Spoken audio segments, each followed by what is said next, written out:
Hey there, and welcome to the second half of a Highway to the Threemus Zone doubleheader here on the Free Enterprise Network.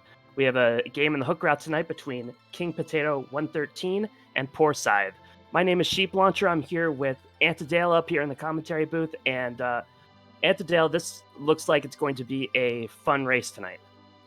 Yeah, it should be really good. And as you mentioned, as we were kind of getting warmed up, talking to each other, that this is a bit of a redemption arc for both of these runners who struggled in the initial group stage, and neither of them happened to come away with a win. But both of them here at 1-0 in the hook route. So one of them will walk away tonight with a chance at getting into the play. Well, one of them walk away with absolutely a chance at a play-in race. Will definitely be at least in the 2-1 play-in, and has a good shot of being in the both the 3-0 and 2-1 play-ins depending on how that goes. And the other runner still has a chance at making a play in too. So a lot on the line tonight for both runners, and some really exciting stuff. Certainly, and we can discuss later the differences between the 3-0 play-in and the 2-1 play-in. But first, you got to go 1-0 against your opponent tonight. And looking at these objectives with a Yang start, what do you expect? What do these objectives look like to you, Antidale? Well, I always kind of like seeing a little bit more necessary completion. Having to find a couple extra key items helps you kind of settle into the race a little bit and gives you less of an immediate, oh my gosh, I got to go, go, go. Because you and your opponent both have to kind of hunt for stuff. We'll have to be looking for the pan and or the earth crystal and the two pieces of the forge. We know that both runners are going to go pretty quickly up to find that hostage on Hobbs. Although I would, with a young start, unless we get another strong melee character, I might be willing to look for a couple of characters early. Young doesn't do a whole lot of punching until you get him a whole lot of levels. Right, Yang is a perfectly cromulent endgame character, but in the beginning, he needs a little bit of work in order to be viable. So the free characters of course, are on in this flag set. So there are a couple in Mysidia and one in the Watery Pass and one at Damsian, in addition to the one on top of Hobbs. So depending on who those characters are, uh, they should have a full party before they start trying to check off these objectives. Yeah, and we'll probably see a quick dip into the water passage too, especially depending on who the character is, just to get an early character check as well as some loot. And then we'll see if they go straight up to Hobbs for that third character, because you do pick up a character as part of your party just straight for that check, or maybe they do a little more looting, go to Damsian or Antlion, just to kind of run out the party, run out the loot, which is pretty good here because we are still on the group flags. We do still have T Wildish on. So the loot is better than it has been in other tournaments of ours for quite a while. And it looks like we are underway.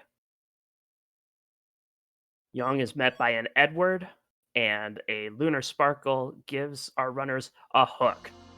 So this is uh, there will be a lot of overworld checks and a lot of looting and a lot of shopping before anything really gets done. You'd have to think.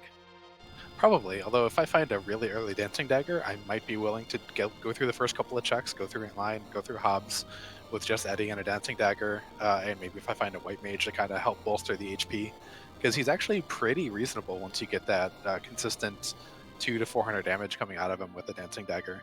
That'll be something we see more once you get to table flags. The wonderful utility of that weapon. And also important is that hook that does give us access to the Evelyn Cave shop, which is the shop with a guaranteed 2 tier 5 items here in S standard. So we can see like coffins and sirens, and some of those other really good items that we won't see too much in table once we get there. But both runners coming in, finding not much in the City item shop and going straight to check the characters. Who are you hoping for? Well, it looks like King Potato has uncovered a cane and a Dark Knight Cecil. So a bunch of punchers so far in the party. Um, the Eblin shop you mentioned, it's open and it's available to the runners. Unfortunately, those tier 1 items are really expensive at this point in the game, and with the 60% sparse flag on, it's going to be tough for our runners to try and scrounge up the cash for some of those items until a little bit later. Yeah, that's true. It's just nice to know that you have it. Because sirens happen to be there pretty often, and just being able to know that you have access to them is really nice. Both runners still neck and neck, though, both going straight to the water pass, getting a silver apple, which probably, at least to me, is something that you sell. And there's a vanilla Tella, who is great to see here. Certainly, Tella starts with exit. Tella also starts with blink, if I'm not mistaken. Um, so a very good early game character. The exit, especially with all the looting that these runners are probably going to want to do, gets you out of some tight spots really quickly. Oh, hello, Zeus Gauntlets. That'll work. Zeus Gauntlet, very good stats for one of the melee characters, and um, with this melee heavy party so far, you're going to want all the punch and power you can get. Yeah, we do see a little bit of a loot divergence. King Potato deciding that it is worth it to go a little bit deeper into the watery pass, picks up a lunar staff, which is some really nice white mage stat stick. Where Poorscythe decides to just check the back 4 chests, maybe the back 5, just to save a little bit of time, because it's kind of time consuming to go through all of the watery passage through the front and then exit out the back. And he tries to get lucky with the couple of chests in the next room after the back 4. Just sees emptiness and will exit out. Ooh, that Ninja Blade, if we find an edge, is going to be really nice for King Potato. Just a really top tier. You're very happy to take him in all the way to the end game with 1 or 2 of those equipped. You don't need a Murasame or a Masamune in order to make edge really useful. Certainly. And I've been noticing kind of the strats around Edge in this tournament as another Cecil in Damsian Castle. He really is a lot more versatile in the end game than he gets credit for sometimes. And Poorscythe picks up a second Dark Knight Cecil, who will be very valuable because we do have the vanilla agility flag turned on. Do you want to explain that a little bit, Sheep Launcher? I'm sorry? The vanilla agility flag and why we are really interested in having multiple Sure, Cecils. certainly. Yeah, so the vanilla agility flag reverts to the vanilla agility system in FF4, which is whenever Cecil is in your party, whatever agility he has sets the standard for the relative agility to your opponents. So um, if Cecil is not in your party, it goes to the character in the middle slot, but that second Cecil for Poorscythe or for King Potato if he picks him up, basically you can keep one Cecil at very low levels. Maybe you can slap a curse string on him and level up your other Cecil in order to maximize his stats and keep the agility advantage you would get with no Cecils. Yeah, very good. And we did see Poorscythe make a quick check in the watery pass, or the waterfall area, finds a Yang taking a bath.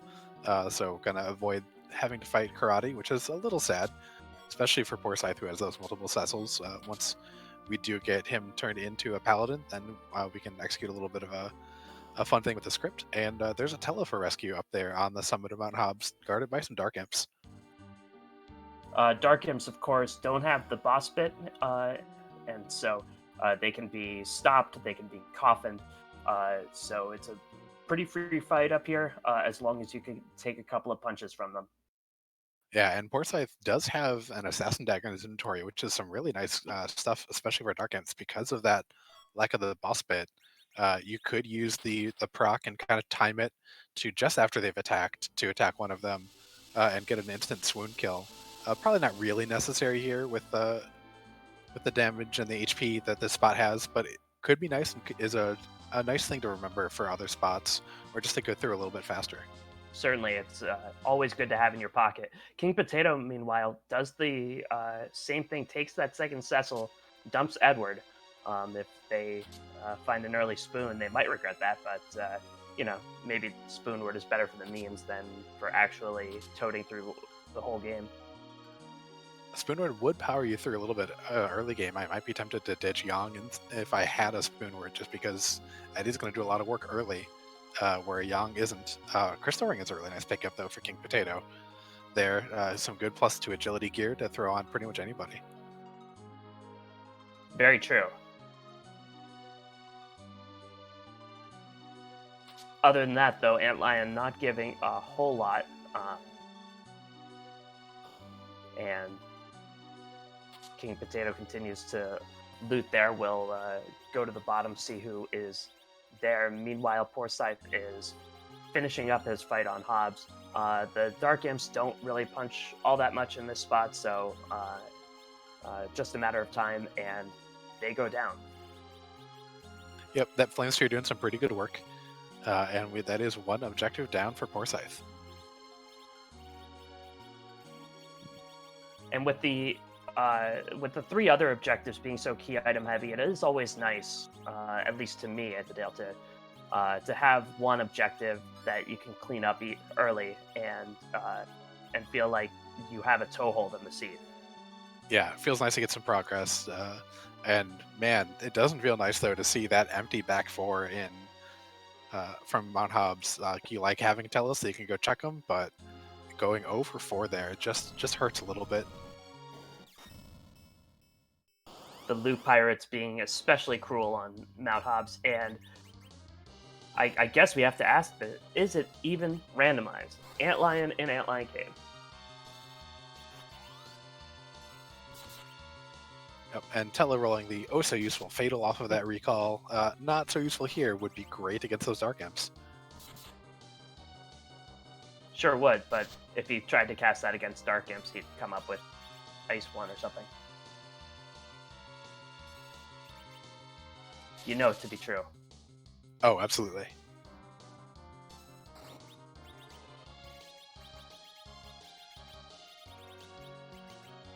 But this spot only has 1,000 HP, has a full party doing enough damage, and will even kamikaze one of the Cecils, which is a nice heads-up play. Dark Knight Cecil doesn't need any levels anyway, so the counters are not all that threatening in this spot, and he's through. Yeah, and does do it to the Dark Knight Cecil that is currently his agility anchor. Since both runners do have multiple, it goes in the internal party order. So that Cecil not getting any XP kind of helps you out. Ooh, and that's a pan. That is required for one of our objectives. So nice to see for both runners going to be able to get that pan early. This could be a really, really fast seed. Team Fade Antlion kicking themselves right now, but neither of these runners, they'll be thankful. Subscribe to that.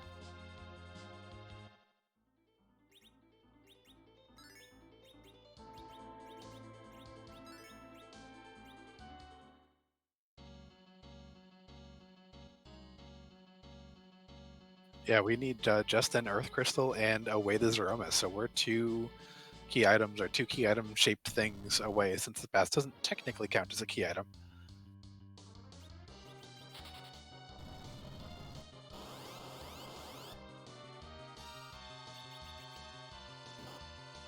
King Potato leaves the Tella on the mountain and goes after these Dark Imps.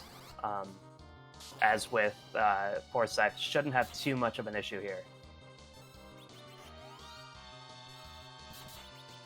Now, I expect both runners to get through this pretty quickly. In fact, King Potato will just have a little bit of an advantage for the extra levels that were picked up from Antlion, but it'll equalize pretty soon.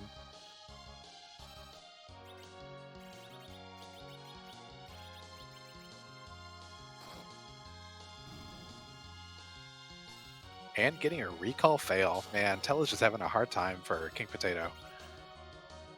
Used up all of his usefulness on exiting from the watery pass, I guess. I mean, that's plenty of usefulness for me. Certainly. Poorscythe continues the world tour of the overworld, going to Fabul. Yep, no one really wants to do a hook route so early, and checking these weapon and armor shop is a nice, easy thing. That Ogre Axe is going to be real nice if we get enough money to purchase it. That'll be a significant upgrade for Kane. Now, knowing that you have the pan in your hand, is any part of you tempted to skip Fabul at this point? With this point, I don't think so, unless I would be tempted to feel strong enough to just go straight up ordeals, but this party doesn't have a whole lot going for it in terms of weapons or damage output.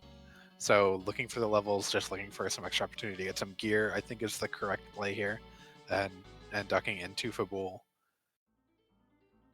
would be an interesting play, especially with that Tella to go do some looting in Eblin Castle and maybe Eblin Cave too, with Tella able to kind of exit out a little bit early, maybe get some saves in, because you do have some elevated gear there, and you could get some really nice stuff.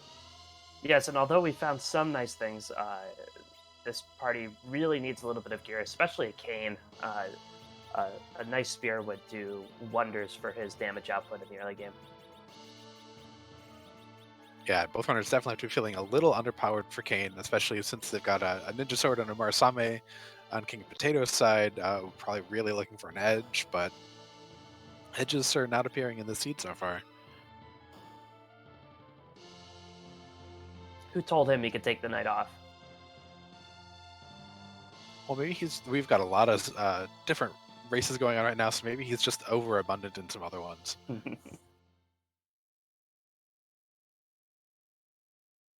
Octomam at the Fabul spot. Certainly, there are many worse places to see Octomam. Octomam, of course, gets slower the more you hit it, and so doing one thing this party is good at is swinging. Not necessarily for high damage, but it can do a lot of swinging. And Octomam goes down the Poorscythe side. Yeah, it definitely doesn't take long for this party to stabilize that fight and select him down long enough for you not to really worry about anything.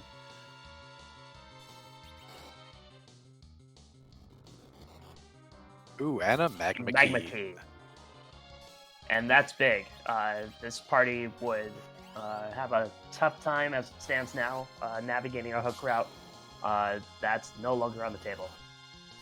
Yep, I would not be surprised at all for both runners to, once they're done with any kind of looting concerns here, just go straight down, complete objective number 3 with that Magma Key, and also probably do some extra looting or shopping down in the Underworld. And plus, the Underworld access now gives 4 key item chances with the free Rat Tail chest in the Fey March and with the 3 key items from whacking Yang with the pan and then returning it to Sheila. So when you're only looking for 2 and you get 4 chances, you want to take advantage of that as quickly as you can.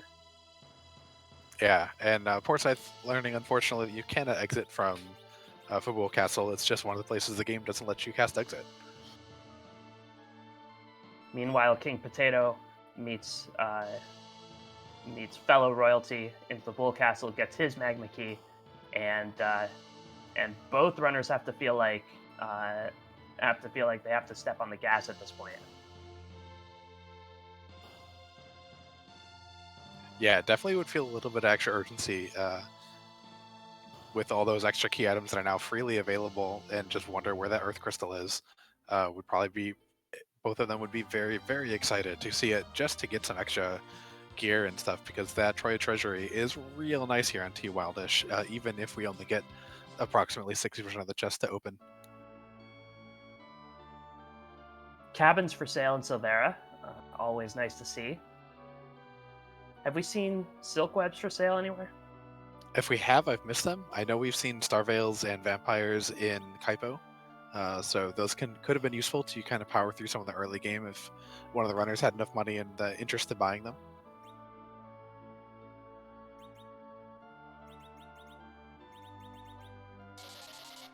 And now comes the hard part. When do you give up on your dreams of getting potentially another character? When do you sell those other characters top tier things? And Poorscythe, at least, is not letting go of the Edge dream, at least not yet. Yeah, when completing Zot is one of your objectives and you get a free character here up on Ordeals that King Potato has just landed outside, I'm definitely willing to kind of hold off on those and hope for an edge. Those would make him instantly way more valuable than Yang, and currently with Kane's loadout, also way more valuable than Kane.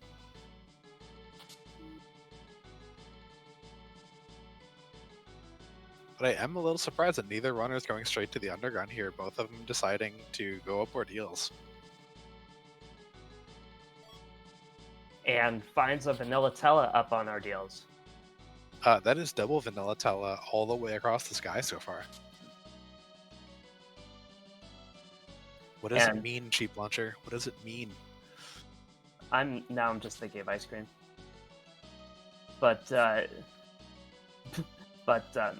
yeah, both. I'm wondering if both runners decided to route Mount Ordeal's in and just didn't want to adjust the routing. They're in this part of the world. They're just going to go for it.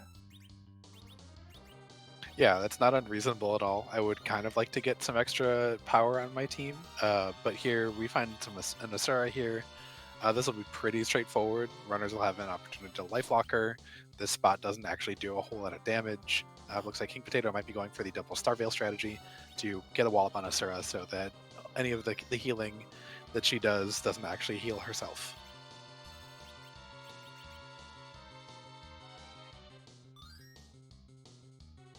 And so the lifelock strategy is very viable in a spot that's slow enough that where you can manipulate that. Can you give us a quick primer on what that might be? Yeah, so when she switches faces, she has a short time to where you can hit her again to make her wrap around back to the same face. Because normally, giving her a tap or kind of any sort of direct damage or anything to her makes her rotate faces. So if you hit it immediately after she casts one of the spells, she'll wrap around back to that same face. So if you get her to cast Life 1, you queue up an attack that takes no time to go off, and then you'll hit her just in time for it to go back to Life 1. And so you can kind of keep that gray face going throughout the entire fight. Because she does a lot of damage in some spots, or if she's very fast, it's kind of hard to time. So it's not always a viable strategy. But here in the overworld, especially with DKC, who's a semi-speedy anchor, that you'll definitely be able to get that strategy down and keep her on the life phase, so you don't have to actually spend time and spend some very valuable Star Veils. But it looks like both runners taking the safer strategy of double Star Veiling. Safer at least if you can put out enough damage that the Star Veil doesn't wear off. Yeah, that's true. They are on a timer, so eventually they can wear off. But I think both runners are doing enough damage, and I know at least the one jump that Poorscythe did that was about 1,000 will absolutely help that out.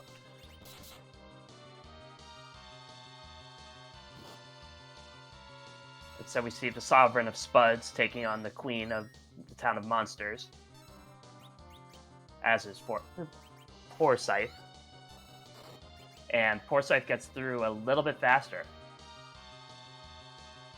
Yeah, that upgraded Blizzard Spear that Poorscythe did buy definitely going to help out a little bit. And I don't remember if King Potato has equipped the Zeus Gauntlet on anyone, where Poorscythe did throw it on Kayn and threw the Crystal Ring on Young, just to kind of make them both a little bit stronger. Yeah, you can see the difference in the amount of damage that Kayn is putting out, where even on the jumps on King Potato's side, he's doing about 300, 350 a shot, and the little bit extra on Poorscythe's side gives him an edge, and Asura gets that Cure 4 off.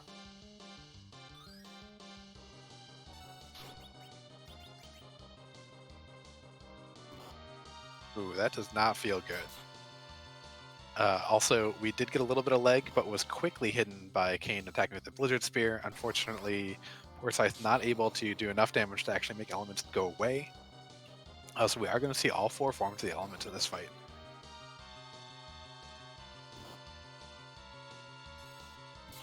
Well, I enjoy seeing all of our friends whenever we can.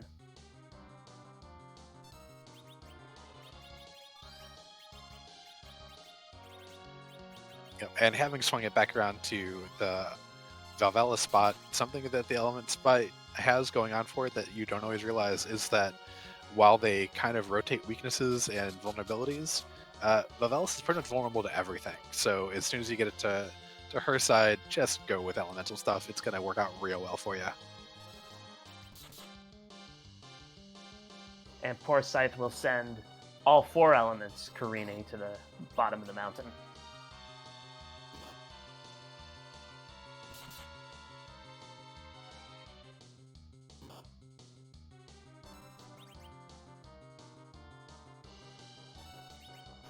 And here we're going to get Tella a whole bunch of spells. We're going to turn our Dark Knights into Paladins, and we're going to get a key item.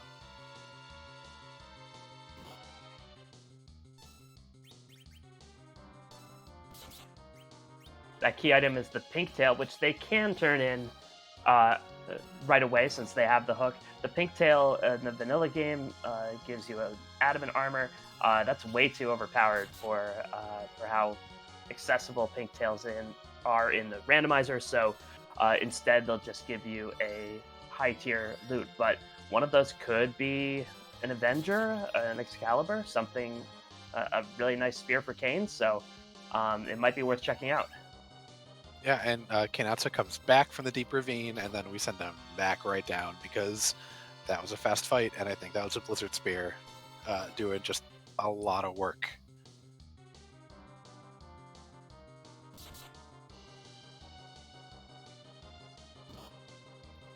Yeah, but I think I would go straight underground and still do those pan turn-ins and hope for a rat tail so that I can do both pieces of that turn-in before having to move like, so you just get them both at once.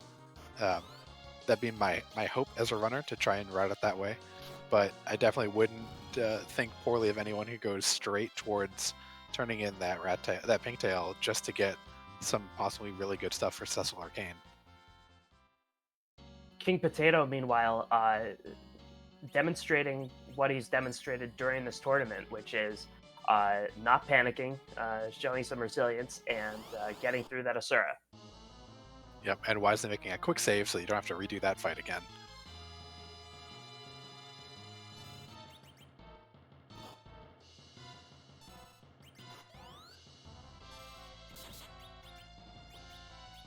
It looks like Poorscythe is going to move that hovercraft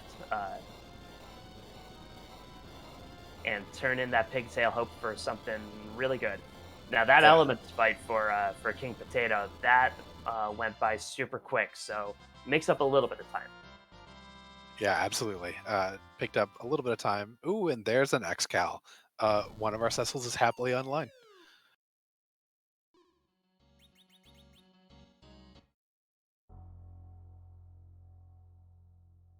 That's a big pickup for Poorscythe, and now has a decision to make: go for those free items or complete the tour of the overworld. Yeah, I still think you want to rush your freebies, especially, and both do your objectives and do your freebies. So I think that's overall the better play, but go doing Baron Inn right now is going to be really free and easy. So if you just want to finish out the overworld before you go underground, totally reasonable.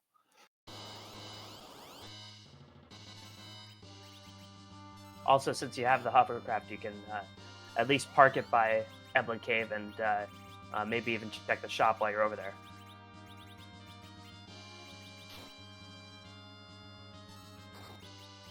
Yep, it looks like Poorscythe is doing exactly that. We do see a quick save just in case we do run into those Stalemen while looting.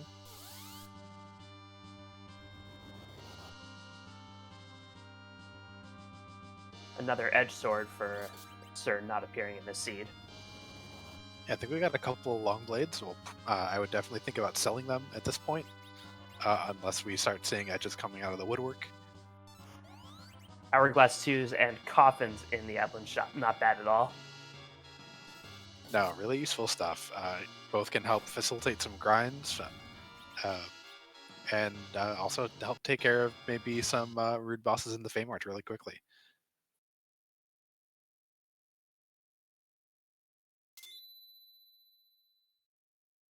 And King Potato is through, does have his Paladin Cecils and Tella learning a little bit of his spells back. No, will no longer have to try and recall anything. All that memory is restored. And the next time telecasts Fatal, it's because he wants to. We hope. So what's Foresight, you can see selling most of the things that aren't nailed down. What's your shopping priority here? How many hourglasses, coffins you picking up if you're running this? Maybe 2 of each. I kind of want to keep a lot of my money available for Star Veils or for Sirens if we find them. Those are a little more valuable to me, and 2 each of the Hourglass and Coffin kind of gets you through what you need, because we've already seen Dark Imps, so we don't need a whole lot of coffins, and 2 coffins then gets you through the hard parts of either of the guard fights. Kaibo guards only needs one really, and the Baron guards does you kind of want to if you can. And then the hourglass is just kind of there as extra safety for other things too. But I do remember that they're here, so they can come back later when I get a lot more money. Certainly, and they could be useful. The only time you would probably need more of them is if, for example, you find the Alt Gauntlet in a root spot. But other than that, it's good to have in your mind. Write it down if you can. Yeah, I'm also considering, knowing that we still have the Earth Crystal too that we are likely to get before we complete the seed, thinking about whether or not I might get a Dragoon Spear, which would really help out a Moon Grind if I'm at 10 key items and want to do the double gold dragon fight with some sirens. We'd be very interested in coming back for some hourglasses at that point too. We do see Poorscythe pushing further in here, doing some extra looting. I would be a little bit careful. I don't think he went back out to save after doing that chopping. He So I'd didn't. be, No, he's playing with fire here because yeah, those stale men can absolutely tear apart your party at these levels. yeah, I'd be very, very interested in hitting that save point, saving before opening any more boxes. Oh, hey, hi, D-Mist. So that's some good information to have. Demas hiding in the Rubicante spot on the hook round. It is, but that's an awful place for D-Mist.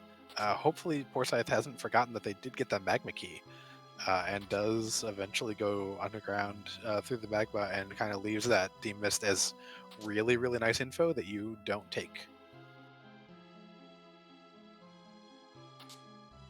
I'm gonna take this Yang here. I'm not really sure who he'd want to replace him with. Yeah, it could just be clearing out the cutscene and knowing that you aren't interested in the Yang. Not much coming out of that Fame Arch free chest, just another crystal ring. Like, it's really nice gear, but not what you're hoping to see. No, Bacchus is for sale in the Fame March. Still no sirens around. Nope, but with that team, both runners are going to be really interested in Bacchus wines. And there's the monster chest, but we did get a save, I think, before this. So not too terrible. And we do have those hourglasses, so we're able to get through this since neither of them punch Kane.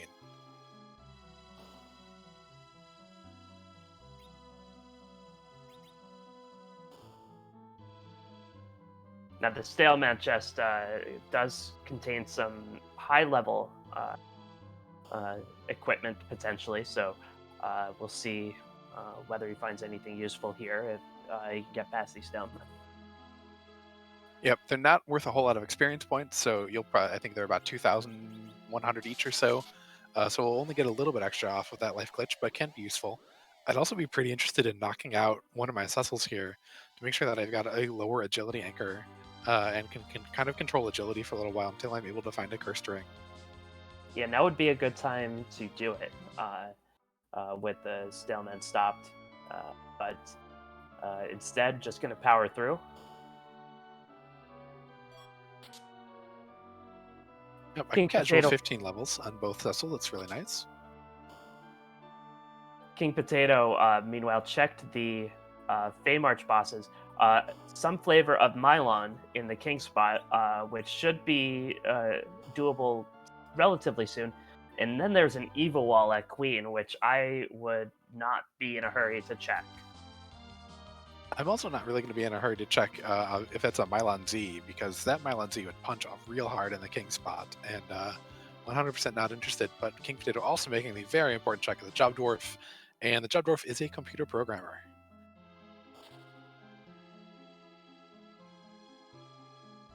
What language do you think dwarves program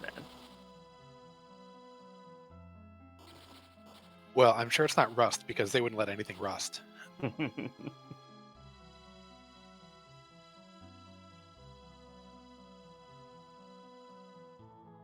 And our tracker, Lore Master Motas, saying Java for sure. That's pretty reasonable.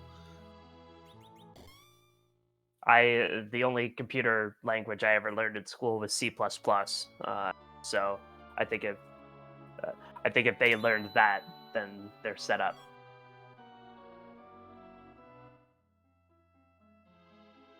A Dragoon Spear from the Sylphs, but more importantly, King Potato does mark off that second objective. The third objective, but the second one he's done. Yep, King Potato now only looking for 2 pieces and only has 1 objective to actually finish.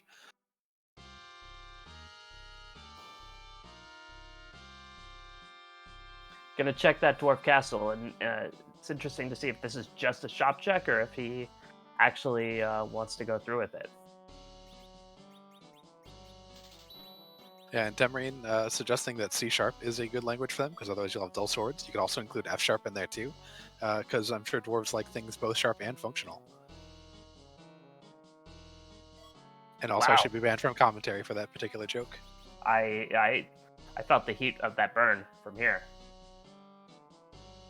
Oh, I mean, C# a very great language, but there's different kind of language types, and F# is what's considered a functional language because it does functions as a primary kind of way to pass information around. But that's a little off topic at this point. I didn't see a whole lot in that dwarf shop. I don't think we saw sirens in there. I didn't see them if they were there. You'd think Potato would spend a little bit more time there if they were there, but Potato not going back to Sheila yet, is gonna stop by this Baron Inn first. And using a quick tent because you are absolutely down to 1 piece of health on everyone after walking through all those damage tiles in both spots. Well, this is some Baron shop. Either 2s, Kamikazes, Life Potions, and Cure 2s, if I saw that correctly.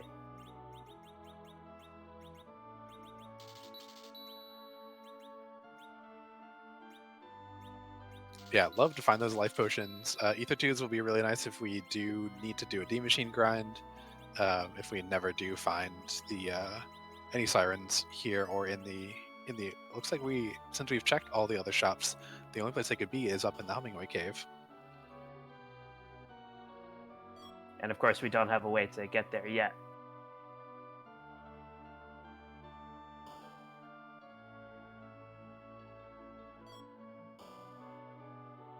Poorscythe is in a spot you don't see every day, up in the tower of the Dwarf Castle. Annoying to get around, but there's some good loot up here.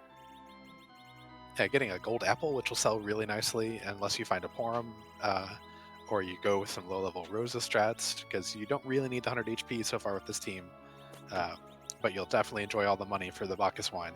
Also, a Poison Axe, which is not a great axe, but is a little bit better than some other weapons, and still does sell pretty well.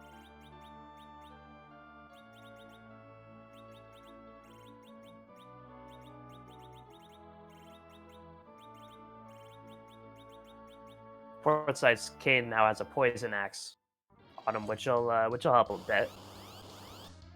And there's an edge in Baron Inn, guarded by Dr. Monologue himself. Only 400 HP in this spot, so should have no trouble dispatching Dr. Luge without him getting a word in edgewise. Nope, not at all. The sharpness of that Assassin Dagger doing a mere 84 points of damage, but taking out the Balnab fight, or the Balnab thing first, but not able to quite take out Dr. Luge in the second fight.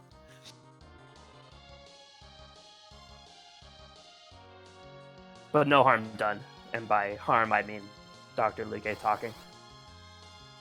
No, we just got told about the real fight, and then Kane said, "Hush now." But behind Dr. Luge, we find a Lunar Sparkle. We find a Wyvern. Wyvern. Because Cecil has that Assassin Dagger, though, this Wyvern's going to be real slow. Able to get 2 Star Veils off before the Mega Nuke happens. Definitely going to be full damage back. Oh, not quite enough. I thought it was going to do a little bit more. I know Wyvern's magic power here is pretty low, but hopefully is able to do the rest of the damage. Just a casual 3,400 jump. Take care of it. Hey, did you know Wyvern's a dragon? Wyvern's a dragon. Yep, and that Dragoon Spear found from the Sylphs, coming in very handy there, and King Potato now has an edge. Yeah, goodbye, Yang. We don't need you anymore. We've got a slightly upgraded martial artist. Meanwhile, Poorscythe, Poorscythe, yeah, dumping into Dwarf Castle, finding those Mega Sisters. How do you like this? so Magus Sisters here will punch a little bit. The spot isn't as slow as it could be. Um, I'm still in favor. There are so many key item checks out there, and you need so few key items. Get those done.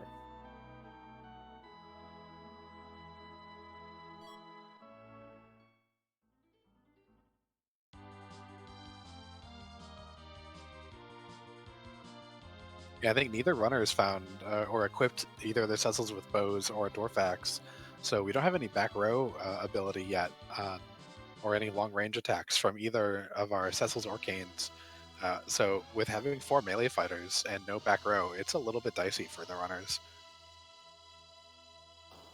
Also, Kane takes a big bunch of damage from that lightning bolt. 800 is quite a lot. And then the misclick.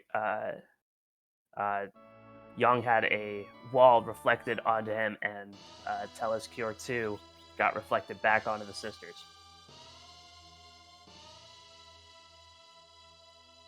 Meanwhile, we get a Luca key and a twin harp from Sheila after returning both Word of Young and the Pan to her. So that's a couple more key items. We are at 7 key items, it looks like, on King Potato's side. Almost to that 10 that everyone is interested in getting to. And another fetch quest in the twin harp, another key item to check, but no closer to progression than we were a couple minutes ago. Nope, Or but go mode at least.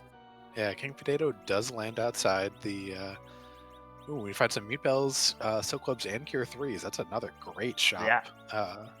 Man, you really only need to go to 3 item shops in the overworld to get all you ever would possibly want from the overworld possible item shops. Poorscythe does decide that coming back later is a good idea and retreats out of Dwarf Castle. Disappointing Tomra item shop only has a self summon, which is useful if you have Iridia, but haven't seen her. It's also fairly expensive, but and Poorscythe also validates a seed, and King Potato going up to the Cave Magnus. A runner of the people gets the Twin Harp and makes that the first key item check right after getting it. You'll love to see it.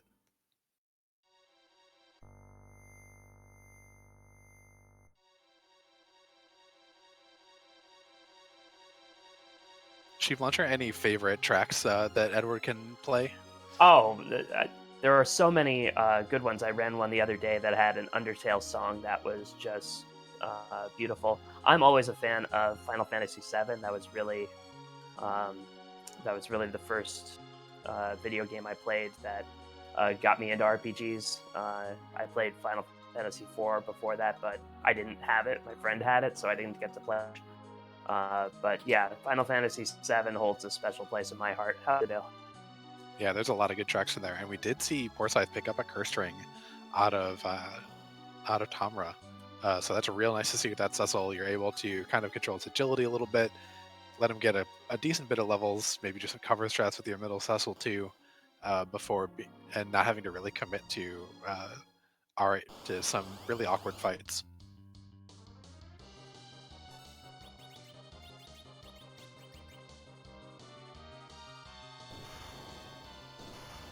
And one kamikaze in King Potato's inventory saves the day, prevents Dark Elf from taking up a bunch of time, and now Edward's going to play us a song.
And DJ Spoony B giving us a little bit of Arcana music while the wild arms of Vigon are flailing at the party. But King Potato is through that fight pretty cleanly.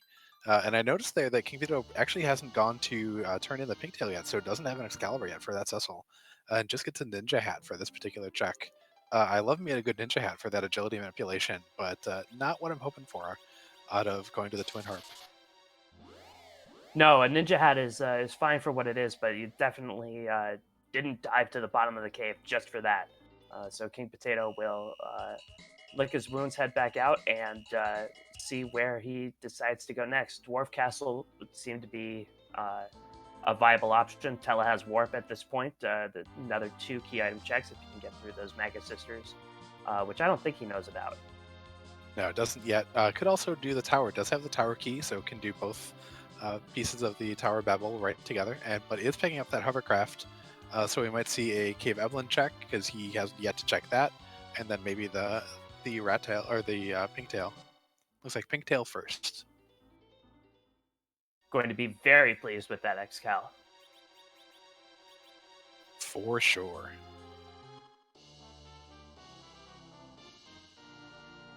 Meanwhile, Poorscythe about to get a Luca key and a Twin Harp here from Sheila after having visited Young and gotten a Dragoon Spear.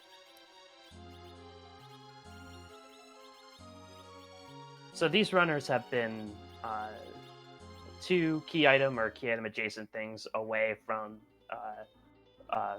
getting access to Z for a while now. Do you think either of them feels behind at this point?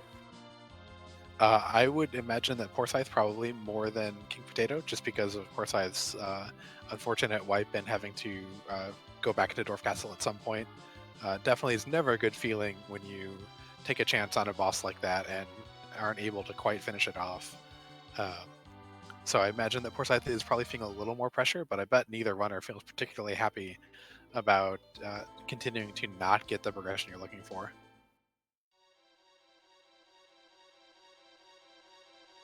Yeah, it's one of those things where you have to balance in your mind. Well, if I'm having this much trouble finding progression, maybe my opponent is too. Versus, well, if my opponent made all the right plays and I just made all the wrong ones, then I'm in a world of trouble. Yeah, absolutely. And I'm sure Poorscythe will feel a little bit behind too, but seeing this edge here at Baron Inn won't give you much for your trouble. You do get a tower key from here, so maybe we'll see Poorscythe go up the tower immediately upon getting that edge. But who knows? Everyone is different. But the like we were talking about earlier, those bosses at the Fame Arch are really unattractive, and Poorscythe, having already dumped some time into the Magma Sisters there, might be unwilling to do any more time there until getting a few more levels. Yeah, the Mylon fight, if it's Mylon Z, the Excalibur Cecil would do some work against it, but like you said, that spot hits really hard, and at these levels, it would certainly be a slog to get Cecil to get enough swings against Mylon.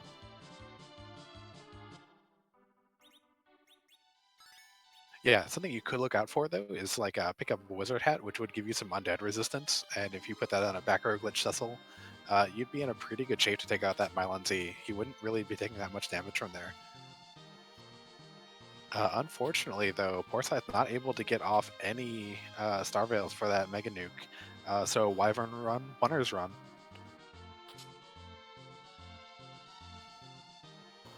And that's unfortunate. The Cecil's just a little too quick there to allow to get off a Star Veil, and Poorscythe is reconsidering his options at this point.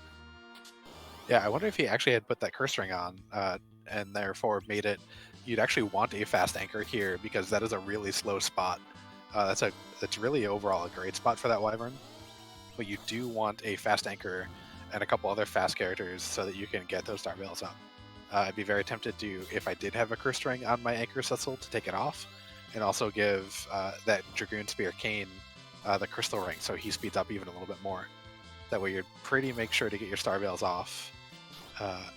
Although Pallid Mask Priest saying that maybe he's out of Star Veils, and I think that might be true. He did use them against, he's a couple against Asura, but did not, I don't think he's made the trip into Kaipo.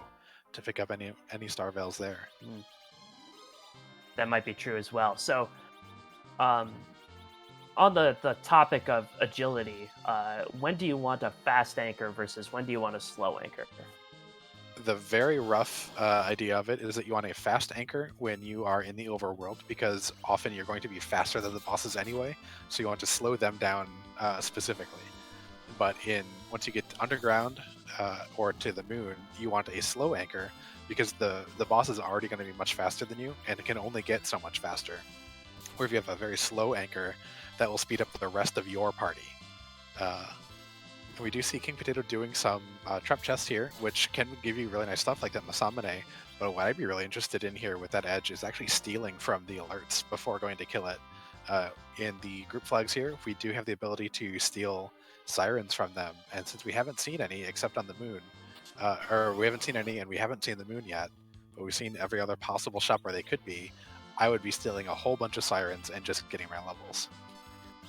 Right. Once you get rid of these alerts, no there's no really good way to find them again. And King Potato, after dispatching the first two of them, is now going to sneak and try and get some sirens. Yep, and one thing with Final Fantasy IV sneak stuff is that you don't actually need to like kill other ones. The sneaking just keeps happening. It gets harder, but enemies don't run out of stuff as soon as you steal from them the first time. That's very nice that they have such deep pockets. Yep, sirens for days, if you're willing to spend the time.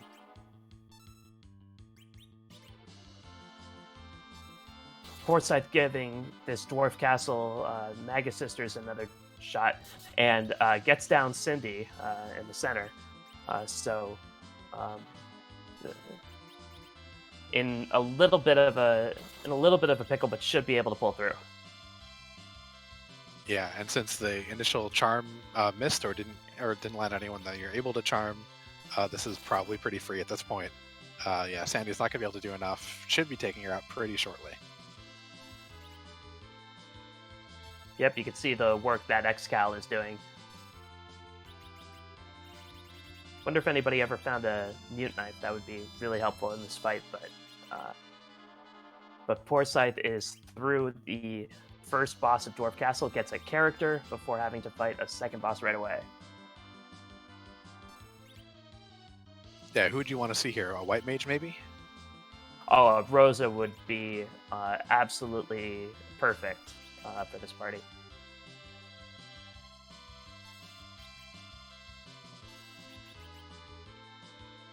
Instead, it's a Palom.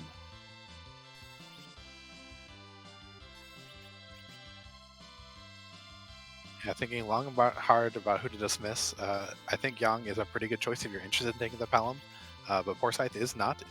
Keeps this party and is fighting with Valis.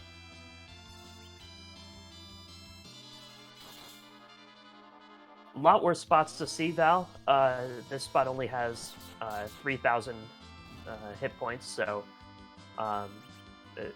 fairly quick, but should be okay. Yeah, Yang punching for about 400, Cecil and the other Cecil doing another 1,300 or so, and bottom Cecil is well enough defended to not take too much from that punch.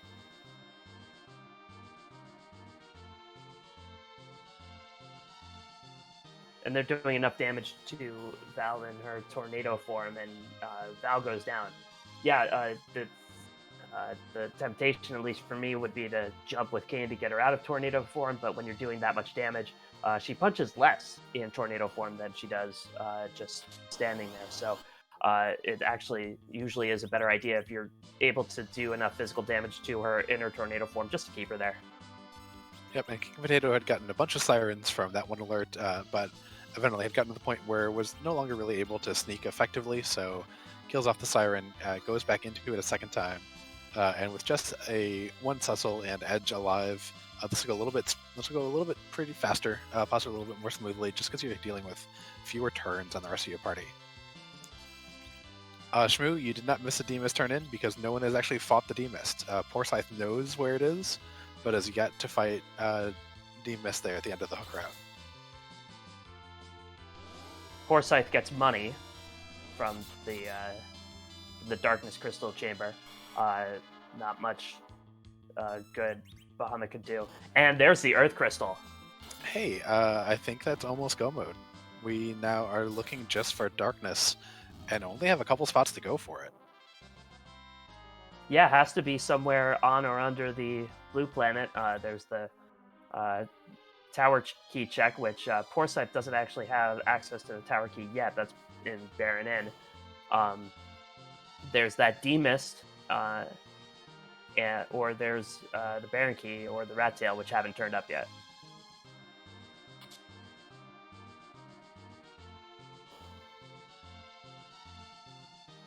So you're almost an hour into the seed. It's still a good idea to go after this treasury, I would think. I would think so. I would definitely be willing to. We haven't seen a whole lot of really great armor. Would be very interested in seeing like a power shirt or maybe some more Zeus gauntlets or something. It doesn't take that long to check. And I wouldn't mind seeing a crystal sword either. So I would be willing to check it. Plus, you can always check it for the memes. We get to play Rate That Treasury, so chat, get those scorecards out and see what we have here.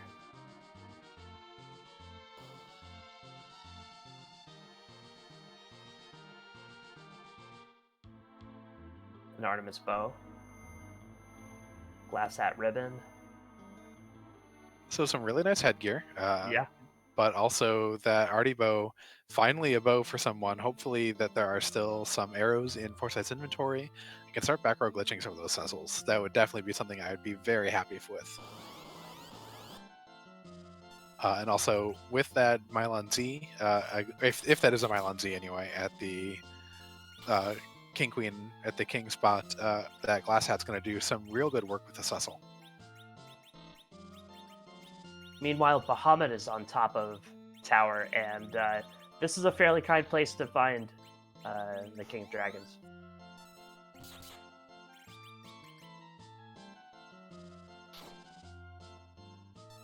Yeah, I'd definitely be interested if King Potato does have Bacchus wine to just drink up and get going. But it looks like is hopefully trying to get some Star Veils out, because the Mega Nuke will hurt enough here. I think there's not enough HP yet on King Potato's side to withstand it, even though the magic here is kind of bad.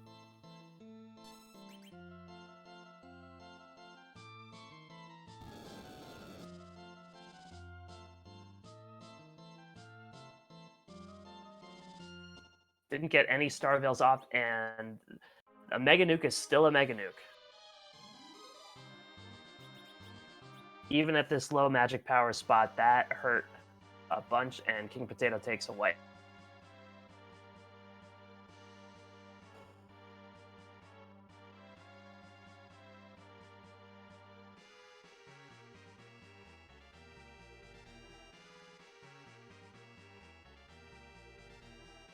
Meanwhile, Poorscythe is going up the Tower of Zot, not checking anything on the way. There are a couple of trap chests here, but the chests in Tower of Zot are really scattered. Not really worth it, if you ask me, to go collect everything. Just going to march straight to the top and see who is in the Mega Sister spot. Yeah, I agree with that play too. If it's earlier, then I'm probably willing to check a couple of the ones that are just on the way to maybe get Flame Dog, but otherwise, not so interested. But King Potato going back in, trying to beat the countdown from Bahamut and have it not be a final one for him.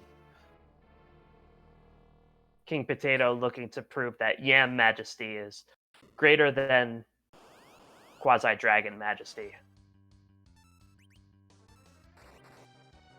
I'd like to welcome in RPG Limit Break. Thank you for the raid, and hope you enjoy the seed that is ongoing. We do have almost go mode for Poorscythe. We did pick up an Earth Crystal from Dwarf Castle, which is enabling Poorscythe to kind of make this check up Zot to complete it and get the third objective and eventually get a crystal. But we're still looking for a way to Zeromus. Certainly both the Pass and the Darkness Crystal are still at large. King Potato currently up at the top of Lower Babel, and Poorscythe is climbing up the Tower of Zot, about to hopefully get his third objective, get his crystal, and then we'll just need to hunt for that way to Zeromus. Yeah, that was a really nicely executed Dark Elf fight. Uh, Timing that week just perfectly for when after the change happened, and the Dark Elf Dragon form does not have the boss bit, so he is susceptible to weak and stop. Getting a nice week off, and then Jan gets to finish off the deal. There's an Edward in the first part.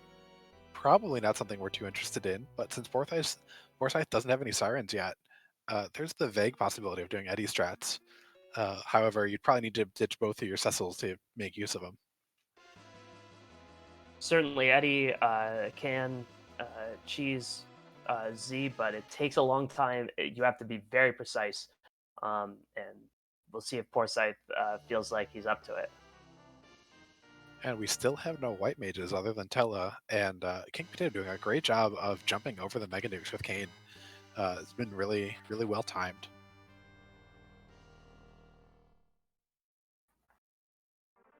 Poorscythe, meanwhile, leaves both Edward and Palom off to the side, and we'll find Mylon Z at the top of tower. So this Excal Cecil will do some work. We know it's Mylon and friends in the King spot in Baymarch. This fight should be over pretty soon. Yeah, unfortunately for KingPotato, Kane not able to jump over the Mega Nuke that time. Timing got a little bit off, I think. Maybe took one extra swing that he didn't need to, and was just not able to get in the menu fast enough. That's really unfortunate, and you hate to see it. Yeah, it's a bummer, and going to go back into the super cannon room and see if he can salvage something out of this tower trip. And that's our favorite favorite gauntlet. The alt gauntlet here is a little bit awkward with a heavy punchy party because the final fight is going to be a whole bunch of pudding types which don't take a lot of damage. Kane might be able to get through with a good jump, but you're really going to be kind of making sure you keep Tala alive for that last one. Yeah, this is a really rude spot to find the alt gauntlet. Normally, this spot only has 1,000 HP. So 5 fights, none of which are entirely free, and yeah, it just is a time sink. Hey, Sheep Launcher, did you see what Forsyth just got there? I certainly did. Poorscythe got the Darkness Crystal. He is in go mode. He also got the regular crystal for completing his third objective, and Poorscythe just needs to grind and go.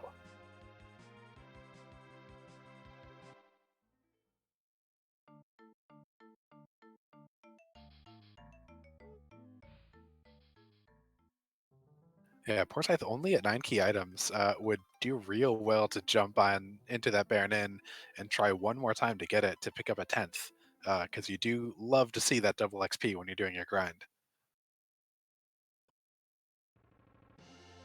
Certainly, and the Baron Inn is he has enough levels at this point to make that fastest thing he could check at this point. Yeah, plus with an, I would be really interested in picking up that edge.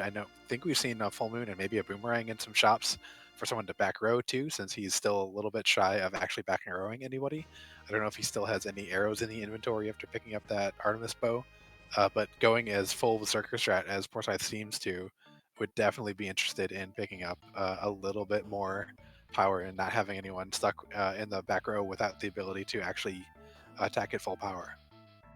To answer a question in chat, the Earth Crystal was hanging around Luca's neck in the Dwarf Castle.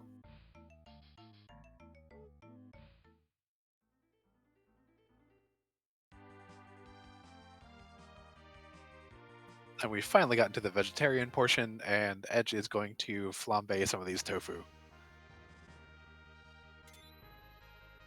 Well, that's good. It's I always prefer to bake and sear tofu rather than just letting it crumble. Yeah, raw tofu not my favorite, but some good fried tofu, it's some just delicious stuff, especially with a nice sauce. Mm-hmm.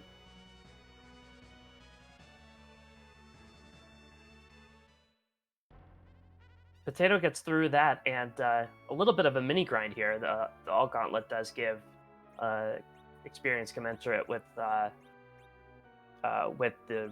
fights as they would appear. So um, maybe a couple more levels. Maybe King Potato feels like he has enough for Bahamut, but no, going right back down.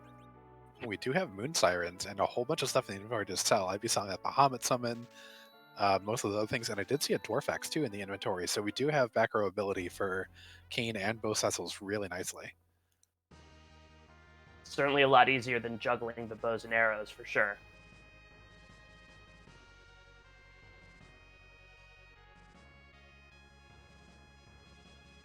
What grind do you think you take now if you're Poorscythe? I just as a personal matter, I'm much more comfortable using sirens than I am going to the giant and trying for a grind there. Especially since to set up the grind, you'd have to go back down to the blue planet, then summon the giant. If you have enough money for the sirens, I'd go gold dragons. And all we get out of that tower key is an Artemis bow, which is a great bow, and does give King Potato an RD Cecil if he wants it, but not the thing you're dreaming for. No, and King Potato doesn't know it, but there are other arty bows accessible in this seed. So certainly not what he was hoping for. Both pieces of uh, of the both the legend sword and the adamant are still at large. Yep, so they are likely on the moon, or definitely gated by the moon. We still have the Baron Key and Demist to find, so it could be on Demist, could be maybe Demist gives the Rat Tail or Baron Key, so we could have a totally haunted moon still, but I don't think we're going to find out ever. Yeah, Matthias1349 asking if the crystal does count toward 10 key items. It certainly does. The only thing that you see on the tracker that won't count is the pass. The pass as of version 3 no longer ever counts as a key item. There were some times in version 2 where it would, but that's now long ago enough that it doesn't actually matter anymore. Just it no longer counts. For reasons. Don't question it. It's more that the reasons are that there were certain circumstances that it did, and it's just way simpler with the various ways that you can have the pass. And since we can have multiple ways of getting the pass on in the same seed, that it's much simpler to just say nope, it's never. Right, the pass can be available depending on what flag set you choose, in a shop or in a chest. So, yeah, it's just easier to not classify it as a key item. Yeah, and Poorscythe does have 5 Bacchus wines sitting in inventory for going to Z, so that'll be very nice, and buys a bunch of hourglasses. So I imagine we're going to see a King Ryu grind here up on the moon.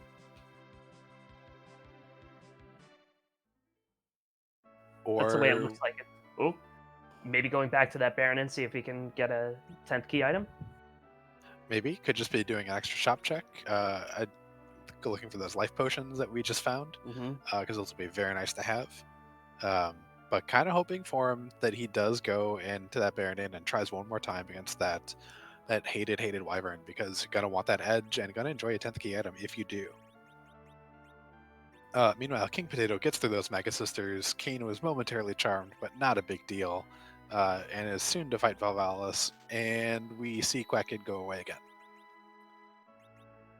Now, I don't want to get anybody's hopes up, but Poorscythe, if he does go after this edge, never mind. I was going to say Quint. And the Chain Nerd asking if we had music. We did indeed. It was a song from Arcana, but we only got a ninja hat for it, so we possibly, very likely, won't see King Potato go for it. So King Potato will pick up the Darkness Crystal or the Earth Crystal here, and we know that the Earth Crystal does lead us to darkness, so there's no real reason.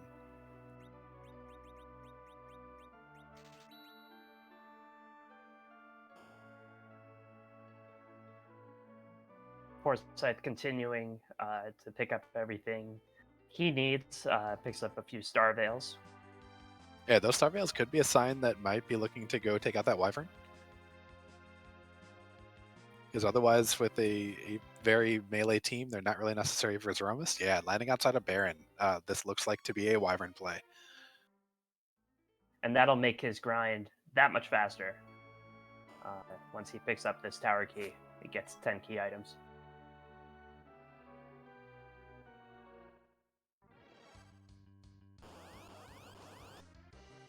And after King Potato had failed a couple times to defeat Bahamut, is able to pick up Bahamut there from using the Warp Glitch. So it'll be nice to sell, but probably and maybe throw up on the shelf as a trophy, but not something he's actually going to use. That throwing it on the shelf as a trophy would be stolen valor, if you ask me. I mean, sure, but whoever didn't watch this wouldn't know. Very true. King Potato gets his Earth Crystal. He is in go mode. Well, he's not in go mode yet. We know he's on the way. Right. Once he completes that Tower of Zod, he will get his Darkness Crystal, however. Poorscythe gonna probably want a couple more Star Veils happening out, but Tella just dodges the heck out of that, and 2 Cecils survive too. So this is actually gonna be pretty free and easy at this point for Poorscythe.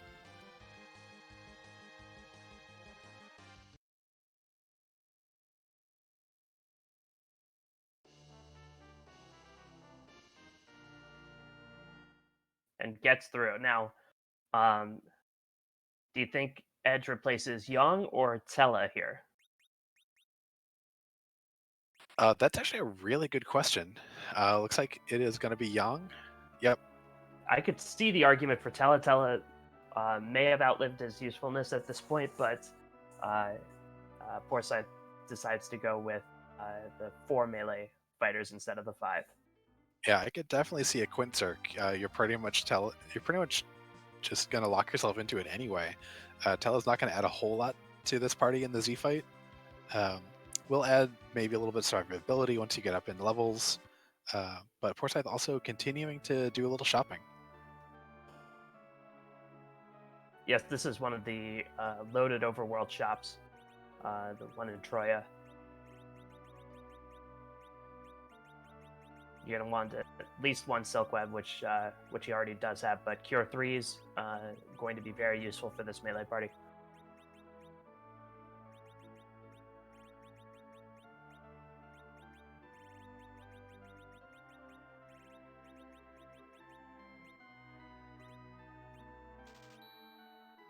And it looks like the Flame Dog granted the Avenger Sword, which is very nice for this double Cecil party.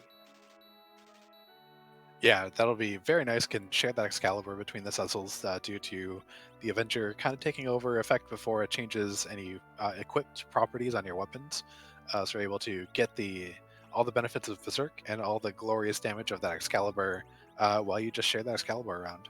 And Van Gogh from chat asking if Bacchus Wine was for sale. It was indeed at the Land of Summon Monsters, I think. I know it was for sale underground, and I'm pretty sure that was the spot we saw it. I think you're right. It wasn't Tamara, I remember.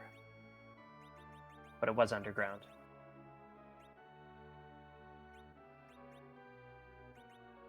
King Potato is going to slice through this Dark Elf.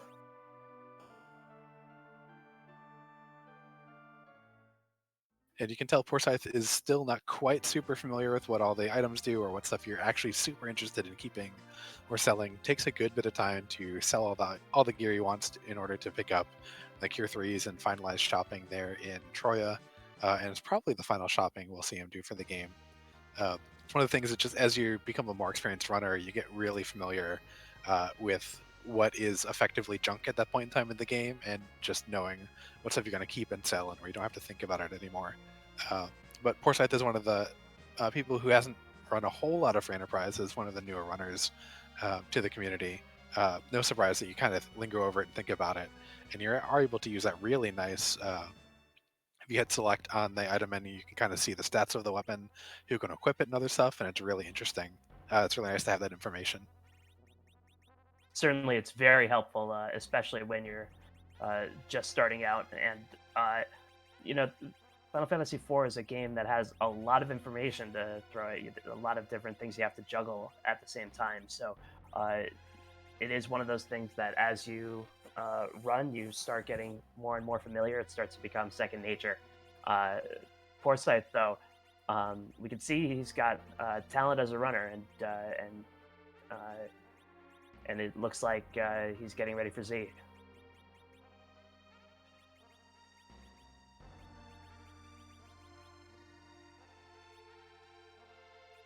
Yep, doing some final equipping. Looks like maybe reordering the party a little bit, just trying to make sure that you have everything where you need to go. And Demrin 2 points out that Poorscythe is a vanilla runner of multiple FF games at a very high level. That's very true.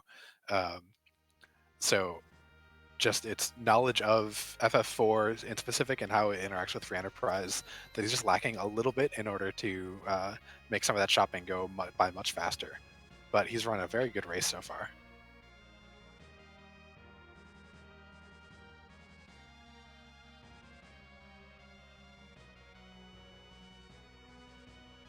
KingPotato is through that Mylon Z. And we'll soon be picking up that Darkness Crystal.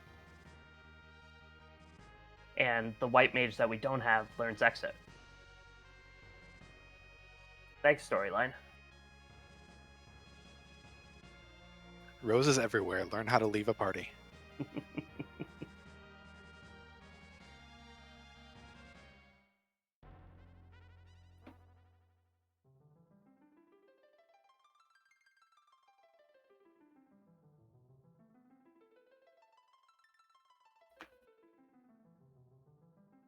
Now we have KingPotato with their his third completed objective, gets his crystal, also at 10 key items. It is go time for both of them. Gotta grind up and just go, go, go. Yeah, I have to imagine KingPotato, once he finds sirens on the moon, is going to choose a similar grind to Poorscythe. Would be interesting to see either of them go with warlocks. I didn't see anybody pick up any mute bells, although they were for sale. Yeah, without a mute knife or without having a rune axe, warlocks are a lot less appealing. I'd be tempted, if I didn't do double gold dragons, just to doing eggs. Kane, if you curse ring Cecil and maybe knock him out for a little while, Kane is going to be plenty fast enough with a Dragoon Spear to pretty much one-shot everything very, very quickly. So that would also be a pretty fast grind.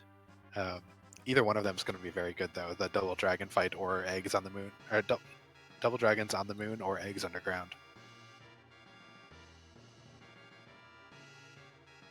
Alexa asking where warlocks get sirened. It's on the 4th floor here, so there's a couple, and I think there might be one other spot too, but I know it is up on the 4th floor. Pretty easy to get to, but also a little bit awkward if you ever have to finish out a grind after completing your objectives to walk back up. While both runners are preparing for their final grind, I'd like to thank the behind-the-scenes folks here, Demarine 2 for restreaming, LM Motos for tracking, keeping us honest. Thanks to both of you for doing such an excellent job, and Antidale, my co-commentator, thanks to you. And follow all those folks as well as our runners. Yeah, it's been a pleasure doing this with you, Sheep Launcher. Although I don't think we've seen any sheep go across the screen, so you're not quite living up to your name yet. You know, with the economy, gunpowder, it's tough to come across. That's very fair. Have you looked into like a potato gun version of a sheep launcher? Yeah, my neighborhood association banned that from me. Ah, okay.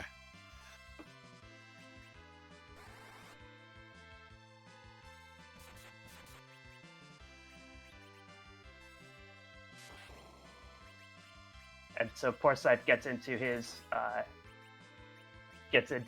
King Ryu grind. Yeah, the first couple are going to go a little bit slow. The party is a little bit underleveled overall for it. But once you get 1 or 2 down, the 180,000 experience is going to do wonderful things for everyone. Especially that Kane. We'll soon be one-shotting them.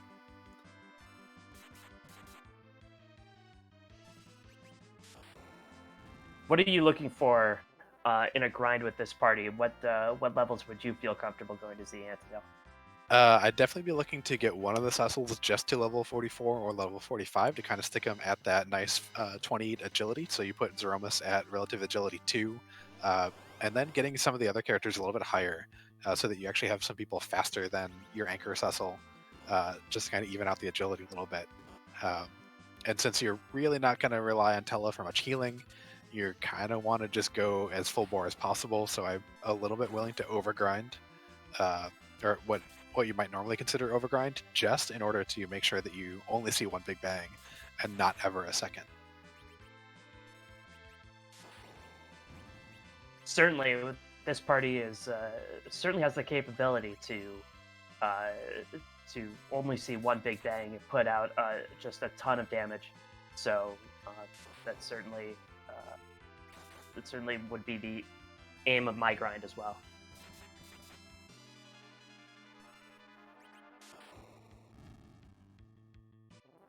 Yeah, one thing that I'd like to see on Poorscythe's side is actually trying to just throw that Hourglass with Edge and then Berserk Kane with Tella, and then only let Kane do the attacking for us of the fight, because he's the one who's going to do way more damage than anyone else, and it actually will pretty much speed this up a little bit for you.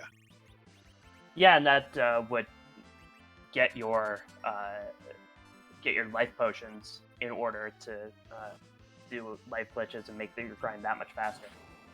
Yeah, you could also think about maybe jumping with Kane too. He might be able to take out one of the dragons with a jump. And if you knew it and had the timing down, you can get a double life glitch off of a jump, but that one's a little bit harder.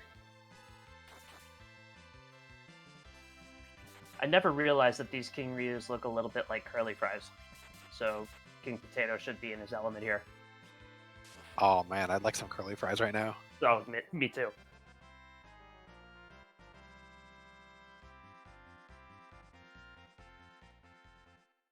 The superior form of fries, some would say. I mean, I feel like all right-thinking people would say, but not necessarily true for everyone, but definitely for me.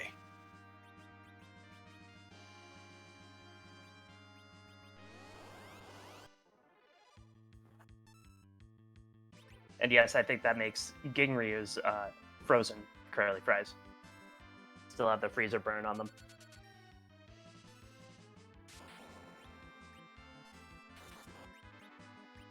I think that checks out.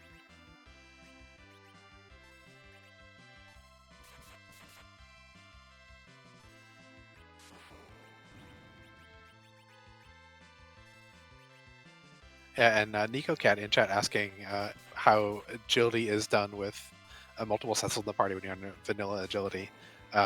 It's just like agility is with not vanilla agility if you only had sets on your party, where it goes in the party priority order, which is the middle slot, the top slot, the bottom slot, then the top middle, and then the bottom middle. So in this case, the Cecil who's in the front row for Poorscythe is the agility anchor, and the Cecil who is napping is currently not an agility anchor.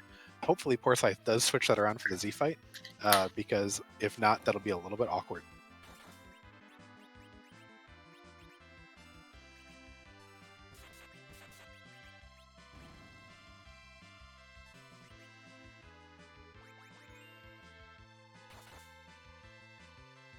Gets that life potion off.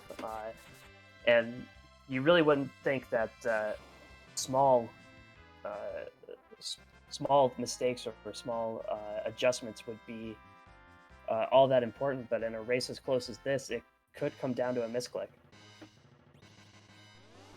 Yeah, absolutely. Not getting that silk web off correctly, maybe not getting the levels exactly where you want them, can definitely take a lot of time and really kind of sink your race. And this is definitely really close.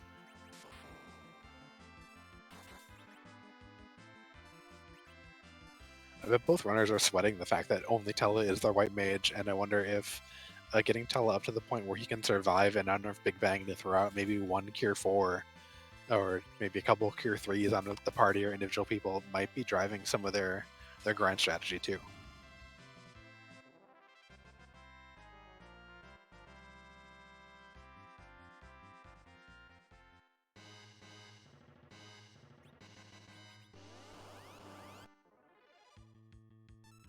both runners have Cecil down on the floor now, but as you said, Poorscythe's Cecil might not be the one you necessarily want facing down the floor at this moment.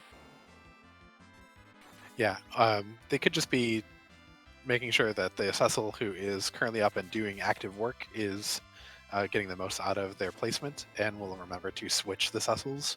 That is my fervent hope for both runners, that they don't overlevel a Cecil that they intend to use, or they don't kind of mix up which Cecil's the anchor. Although it looks like King Potato keeping that Cecil down might be interested in, maybe has a curse ring. I know Poorscythe does, but I don't remember if King Potato had picked one up, because it's possible that Cecil, who's on the floor, is at a good spot to be curse ringed and have everyone at relative agility 1. Don't see one in his inventory, so he's either already got it on him or doesn't have one.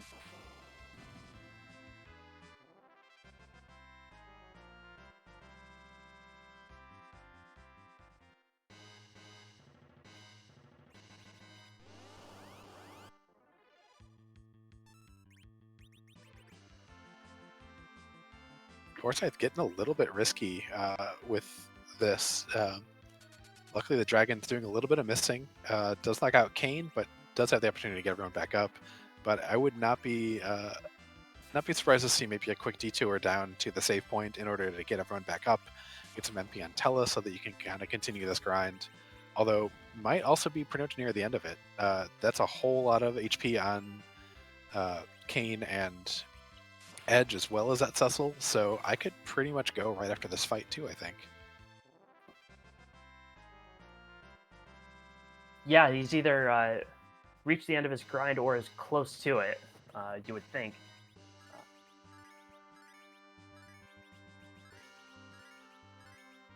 Gonna do some more.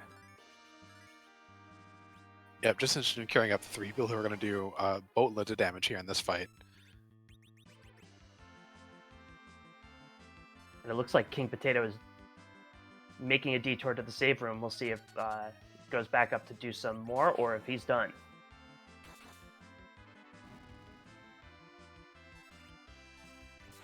Well, looks like that's a 10 pullout, so hopefully he remembers that you don't have to do any refill before you go to fight Threemus, because you do get a full refill just for entering that fight, and is hopefully just going here to get a few extra levels, but we do get a save. And this kind of inventory manipulation makes me think he might be ready to go. And he's on his way. It is always funny to me how Rubicante and Threemus are the 2 nicest bosses canonically in this game. They give you free health refills whenever you see them.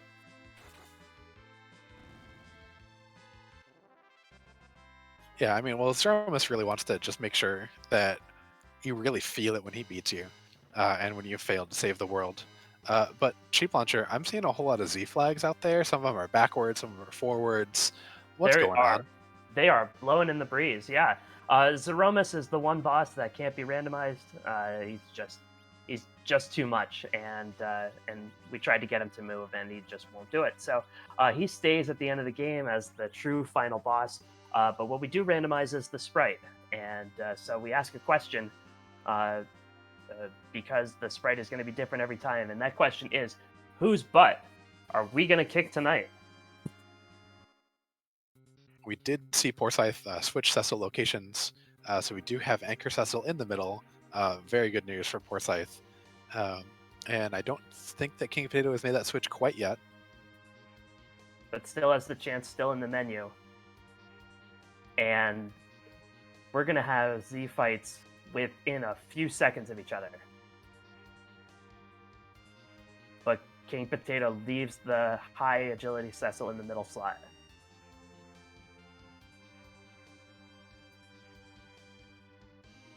Yeah, definitely going to be very, very interesting, and hopefully that we get a nice clean service fight out of both runners and a very good, clean, tight finish.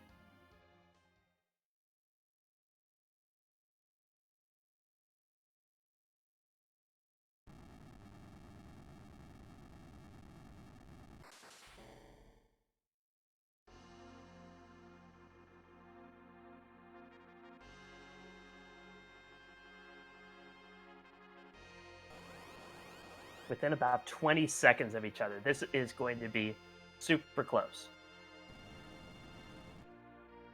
Yeah, I do think that Poorscythe does have a little bit of an edge with just the absolute large amount of levels, and we get some nice Shining Force 1 with Dark Dragon Miss. And Kane is getting gored by a horn. I don't think that's fair. I mean, it's one of the spots where you stand anyway in that fight, if I remember right, as a kid playing this game.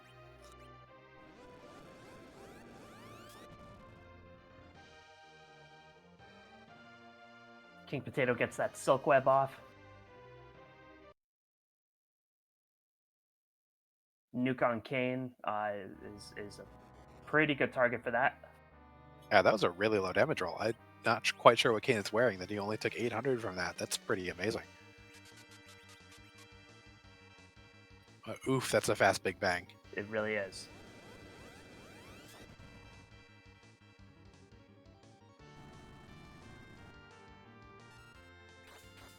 Middle Cecil got less than 300 on that?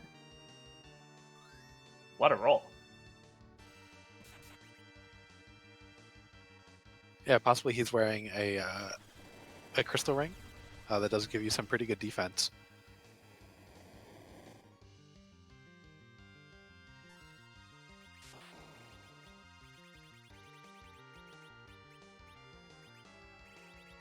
All 5 of Poorscythe's characters survived that first nerfed Big Bang.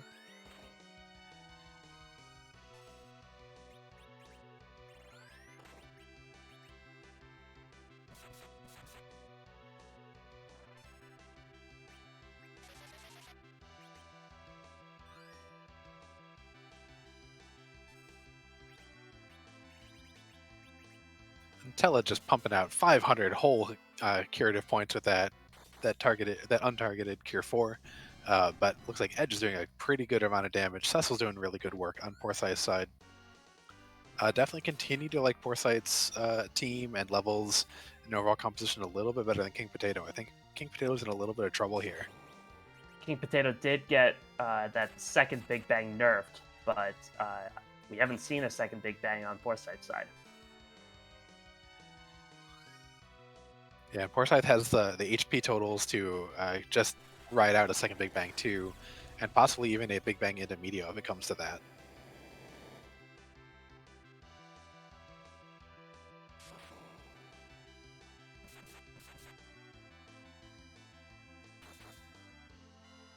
Tella finally goes down on Poorscythe's side, but he won't waste any time raising him up, and that's Cecil doing some swinging. Yep, and since Middle Cecil for Poorscythe never really got a great weapon, probably going to keep him as a chemist, which is a great idea.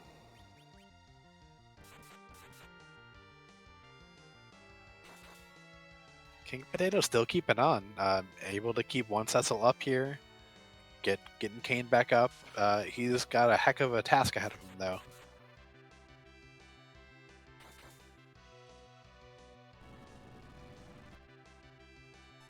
Yeah, and that D Dragon Miss has it out for Kane. Kane goes down again.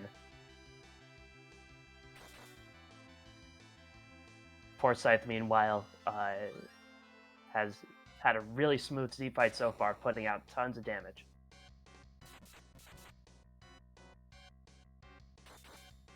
Yeah, it looks like doing about 10,000 a round, maybe a little bit more with those Zerkers.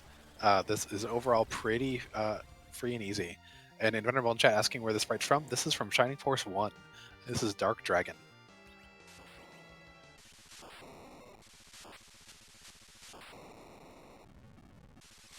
That looks like that is a flash, a crack, and a boom on Poorscythe's side. That is a victory for Poorscythe. Well played from Poorscythe. Poorscythe takes the win, moves to 2-0 in the hook route. Waiting on the official time, but Poorscythe will be your winner.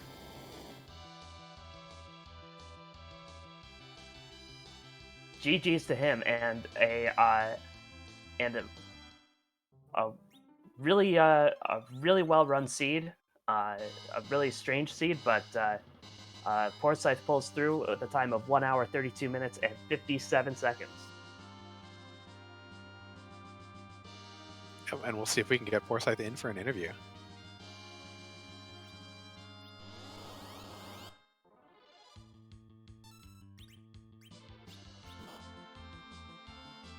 Would be really interested in hearing his thoughts. Yeah, and looks like King Potato deciding that a few more levels are necessary here at this point, which will definitely help, and also hopefully remembers to switch out those Cecils and change the agility anchoring, because again, that Cecil that is currently face down is in priority slot 4, and the Cecil who's standing up is in priority slot 1, which means the Cecil who is standing up is the agility anchor for the party, and kind of makes it hard for us to get turns in. And you really don't understand just how much agility matters, especially against the Romus, until you see something like this where you have two Z fights going at the same time side by side. One has the agility manipulated to the way that they want, and the other just doesn't. And you see the differences in the behaviors of the Zs.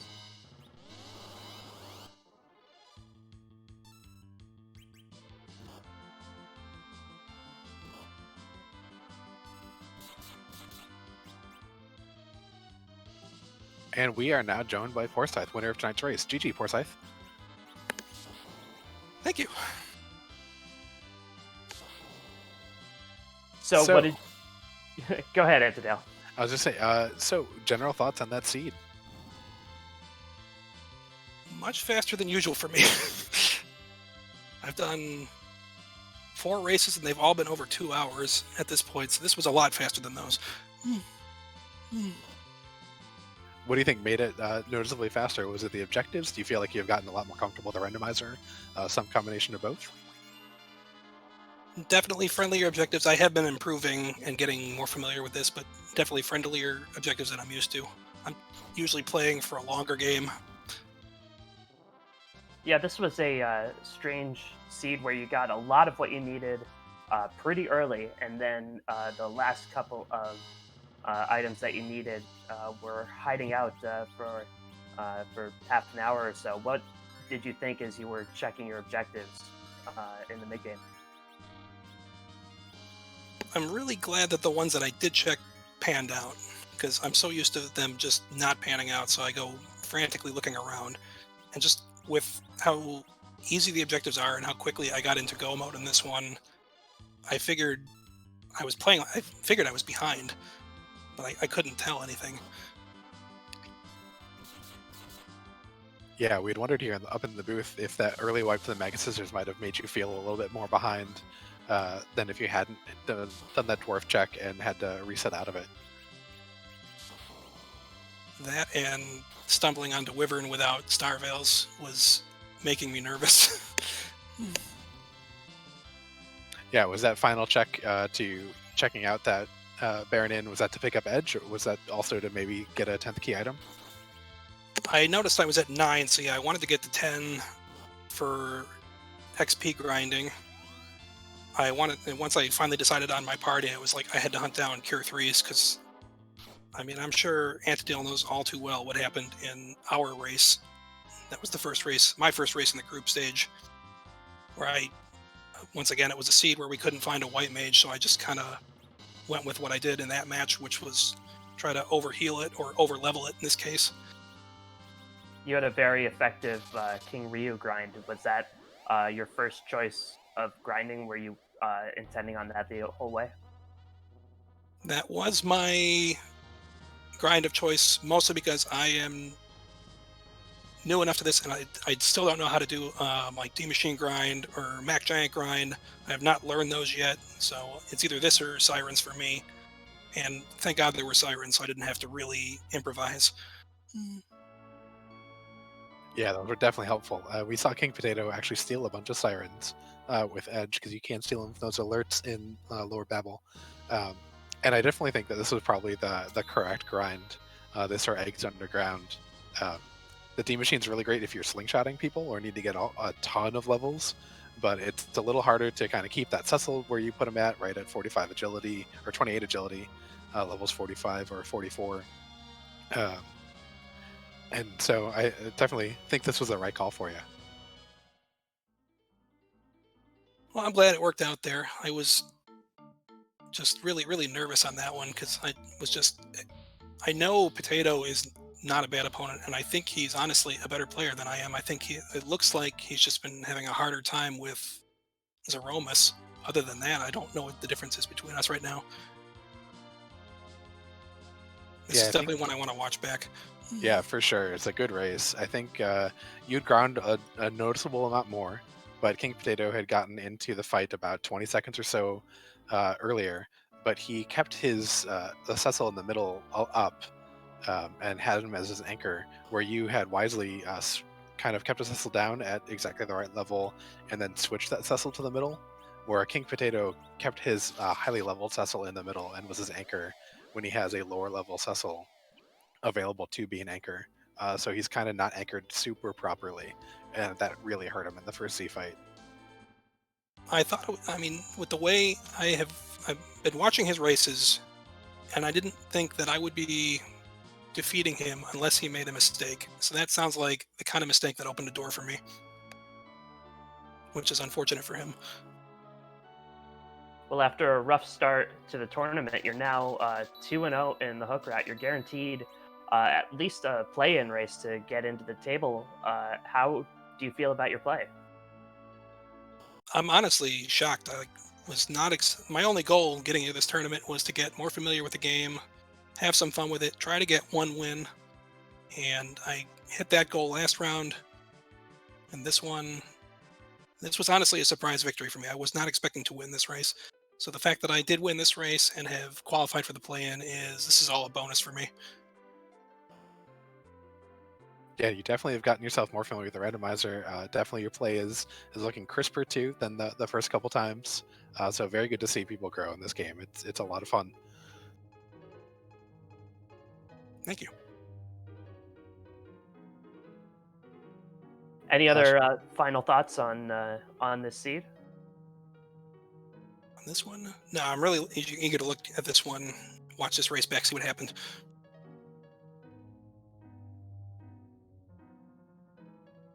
Well, good luck to you in the next round. Hopefully, you can go 3-0 and get yourself a chance to 1 or 2 play-in races, depending on how well you do in it. Um, and just good luck to you in the rest of the tournament. And hopefully, want to see you keep going with the game, both here in the tournament and any community races that you find interest in. Well, thank you, everyone.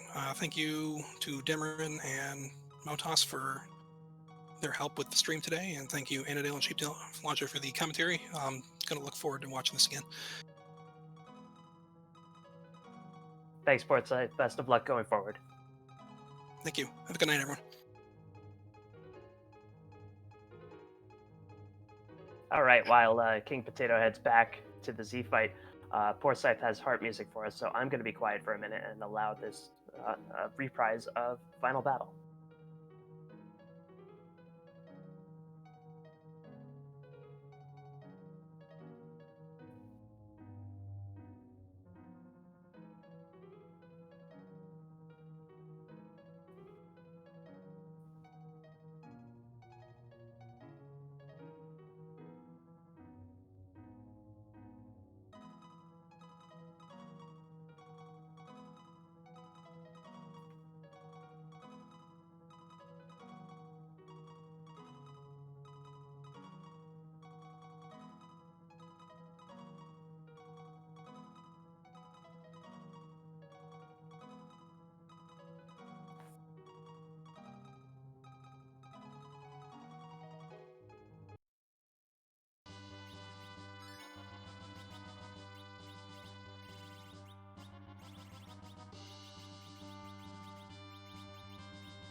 All right, and as we hit the save point here and we do some final adjustments, I do want to give a shout out to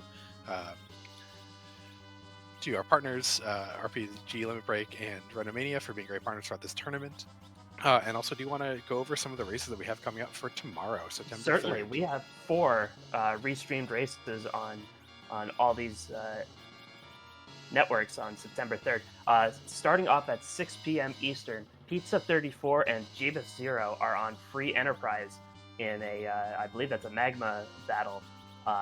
That'll be a great one at 7 Eastern. Euphoric Lemon and Dresh in another hook battle. That's on Randomania at 8:30 p.m. Eastern. It's Zyrak versus Rumblefish82. That's on RPG Limit Break. And finally, back here on Free Enterprise at midnight Eastern, Frankie Bones and Plumeria Knight. It's going to be Free Enterprise After Dark, and I, for one, cannot wait. Yeah, absolutely. Those should be some really good races. Pizza and Jeeves both having 1 win so far, so we'll have the same stakes as this race, just for the Magma route instead. And Euphoric Lemon and Sathrath both looking for their first win in the hook route. So one of them will be effectively eliminated from the tournament. Won't be able to, or we'll know for sure that they wouldn't go on to the table flags, but still will be able to have a third race to get some more practice and just kind of enjoy the game a little bit more. Zyrak and Rumblefish also at the 1 win each, so having again the same stakes here. And then the closeout race, Frankie Bones and Plumeria Knight also still looking for their first win here in the second part of the group stages. So again, that's another elimination match. So much is on the line here this particular week.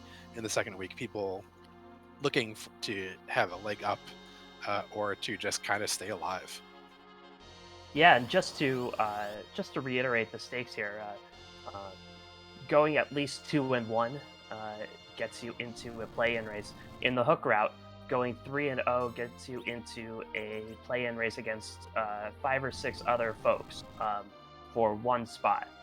So that's a much more manageable thing than the 2-1 race, where everybody who didn't make it out of the first race, plus anybody who went 2-1, competes for 1 spot in a massive battle royale.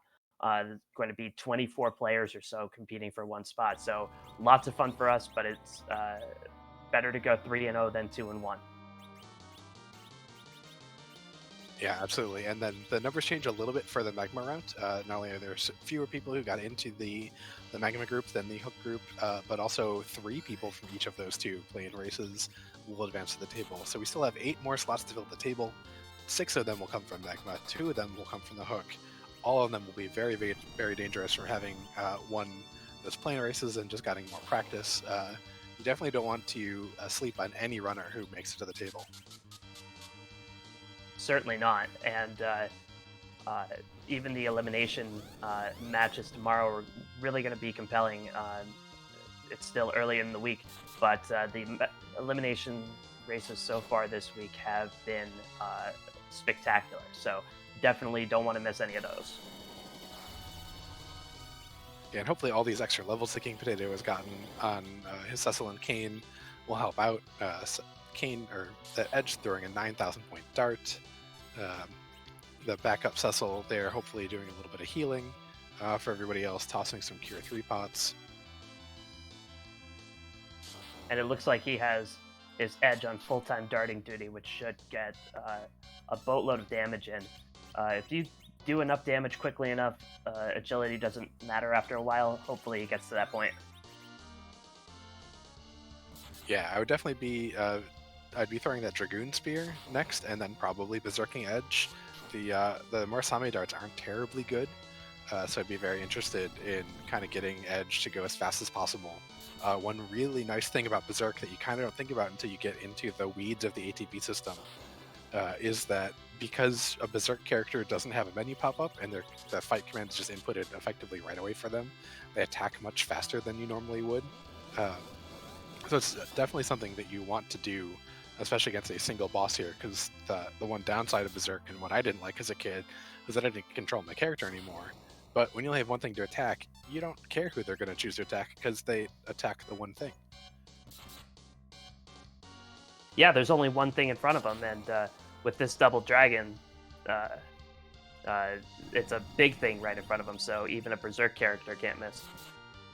Yep, don't have to take the heads down individually like you would if this was actually Shining Force, so just go for it. That was a nasty nuke counter off that Silkweb that targeted Edge, but Potato gets him back up just to get a big bang. Yeah, you hate to see that. And that's a full power big bang too. That middle Cecil still swinging hard, but King Potato has to do a little triage. Yeah, I think I'd just be full time. Keep lower level Cecil on duty of just throwing cure threes. Make sure you keep your Kane and your other Cecil alive and continue to do damage. Middle Cecil with that Avenger's just going to keep swinging through. Gonna have to re-berserk that Kane though. Or not, because he's going to take a nap.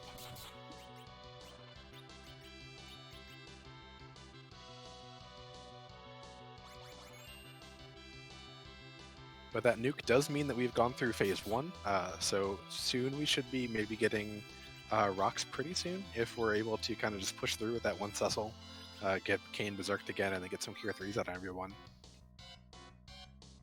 Yeah, King Potato hoping he has enough time to get those cure 3s out.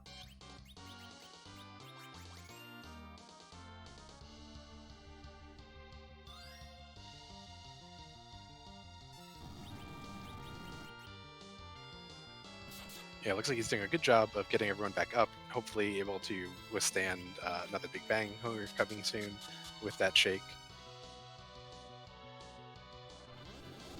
Gonna try and nerf it and slow it down even further.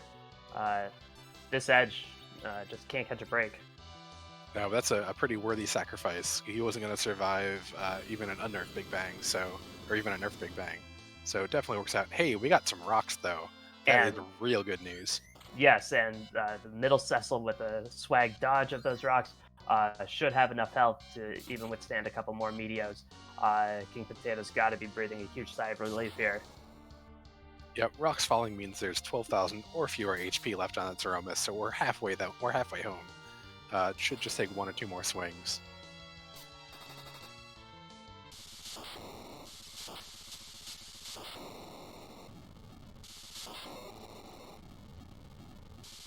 And there it is. Cecil with the killing blow. And King Potato113 finishes in second place in this match. GG to him.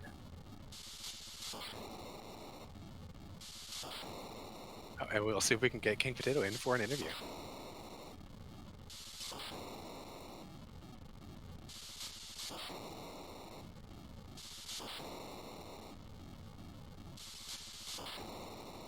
So King Potato has the chance here to play another round, and with a win in the final week, we'll get a chance to get into that play-in race for a shot at the table. So all is not lost for King Potato, but a setback for him today.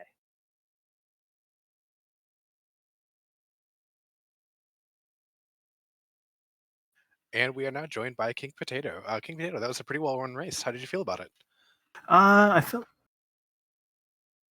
felt pretty good going into it. I felt I was doing pretty strong until I went to top of tower, and Bahamut decided that he just wanted to stop all of my momentum. Yeah, that was pretty rough. Yeah, that was my fault when I realized halfway through the fight that I had run out of star veils, so I attempted to try to do some cane jumps, but I just couldn't time them properly. Yeah, you had the rhythm down for quite a while. It looks like I think you had gotten like 3 or 4 off, but there's just so much HP there that you kind of have to not screw up. Mm-hmm. Yeah, and that's the problem with that is I just wasn't timing it properly, and I knew by the time that I had set it at a 2 count, I knew I wasn't going to make it because Kane was the only one standing at that point.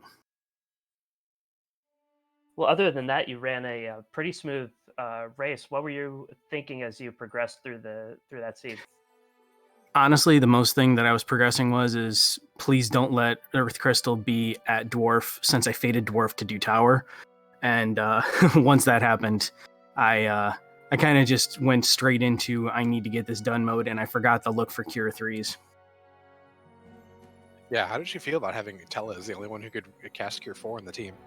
I'll be honest with you, this was my first no white mage seed that I've ever actually done, so getting through it even on the second Z fight, I feel pretty good about it. Yeah, absolutely. It's not the easiest thing to do, to not have a real white mage who can kind of withstand big bangs and cast full power Cure 4s. We saw Poorscythe Tella's cast about a 500 point Cure 4, which is really not going to help that much. No, not at all. Did the lack of a full-fledged white mage kind of influence your grind strategy at all? Did you think to overgrind with that? Yeah, that's why I went back the second time after the first VC fight and put about 4 more levels on each of the characters, because I just wanted to make sure that they could stand tall without having to rely on the white mage. What did you think of your bow and arrow, Cecil, dealing the killing blow to Zeromus? Honestly, I felt it was completely justified since he was the anchor, and I did not expect him to live at all through it.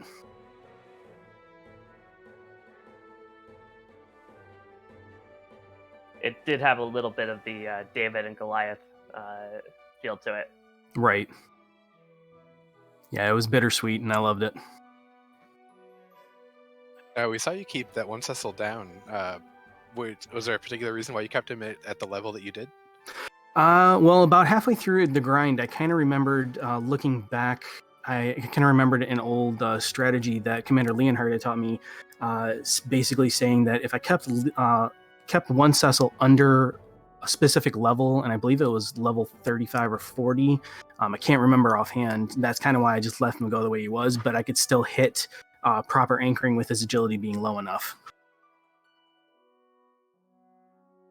So one thing with that is that you actually had it goes in party priority order, which is middle, top, bottom, top, middle, bottom, middle. So the Cecil you had unconscious and at like level 38 or 30 whatever it was actually not your anchor. Yeah, I know. I realized that after I had already started the second Z fight, and Okay. when I was going through the menuing, I was telling myself at the time, I was like, switch Cecils, and then I just completely forgot to do it because I just went, all right, I need to get this done. Yeah, that's definitely races make you not think about everything in the middle because you're just trying to go so fast. Exactly. Any final thoughts on the seed or on your tournament so far?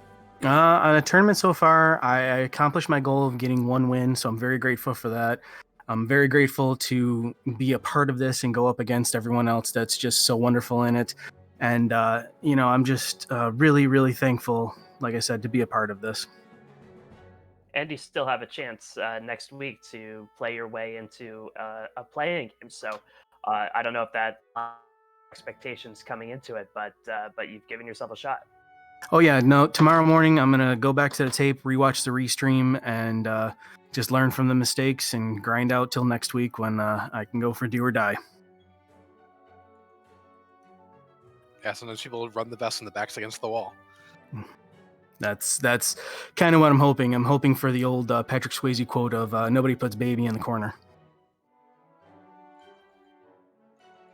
Well, King Potato, it's been a pleasure watching your race, and hopefully you continue to get better and absolutely enjoy seeing you race, and glad to hear you having fun at the tournament and that you've gotten your goals. And hopefully next time you're able to set them a little bit higher. Well, let's hope. This is just the beginning, and we can only go up from here, right? Absolutely. Best of luck the rest of the way. Thank you guys. Thank you guys very much for taking care of everything, and thanks to all the guys in the background making this all possible.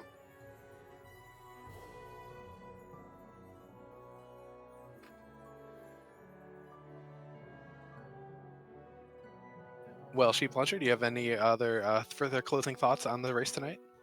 No, it was a very exciting race. Both these runners were very modest, but definitely we saw a lot of skill exhibited here. The rest of the hook runners should be on notice that these are 2 very good runners. Yeah, absolutely. Yeah, it's hard to sleep on anyone at all, and these objectives, this entire format is really geared towards pretty much anyone being able to win any particular race, just because it's kind of swingy. It's really interesting and a lot of fun, and definitely having a little bit of skill in your back pocket helps a lot. And both of these runners definitely showed it. But I think that is pretty much all for us tonight, and I believe that we are going to be rating Iklopfer, a runner who's doing a little bit more practice for the tournament. All right, so let's go over there and give Icopler some love. And until next time, Antidale, thanks so much. Demarine, thanks for the restream. LM Motas, thanks for tracking.